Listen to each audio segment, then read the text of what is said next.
கோவை மாவட்டம் பொன்னைராஜபுரம் பகுதியிலே அமைந்திருக்கக்கூடிய அருள்மிகு முனியப்ப சாமியோடு இணைந்து அமர்ந்திருக்கக்கூடிய ஸ்ரீ மகா சக்தி மாரியம்மனுடைய ஆலயத்திலே இன்று உற்சவ திருவிழா மிகவும் விமர்சையாக நடைபெற்று கொண்டிருக்கின்றது. அந்த வகையிலே இன்று அழகு குத்தியபடியாக, அதாவது கத்தியை தன்னுடைய உடலில் தாங்கியபடி அன்னையை தரிசிக்க செல்லக்கூடிய பக்தர்களை நாம் தற்போது பார்க்கின்றோம். இதோ இங்கே தற்பொழுது கத்தி குத்தக்கூடிய காட்சிகளை நாம் இங்கே பார்க்கின்றோம்.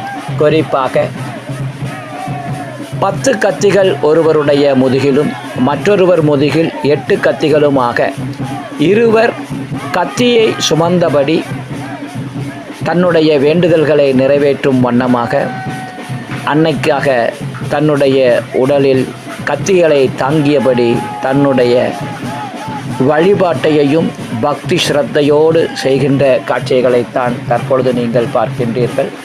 இதோ கத்தி முதுகிலே குத்துகின்ற அந்த பக்தி நிறைந்த ஒரு காட்சியைத்தான் தற்பொழுது நீங்கள் பார்த்து கொண்டிருக்கின்றீர்கள். உடலிலே 10 கத்திகள் பாய்கின்றன.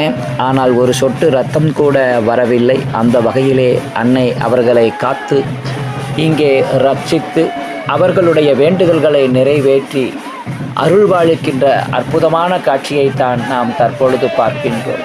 இதோ ஒவ்வொரு கத்தியாக அவருடைய முதுகில் அவர் தாங்குகின்ற காட்சி நாம் தற்பொழுது பார்த்து கொண்டிருக்கின்றோம்.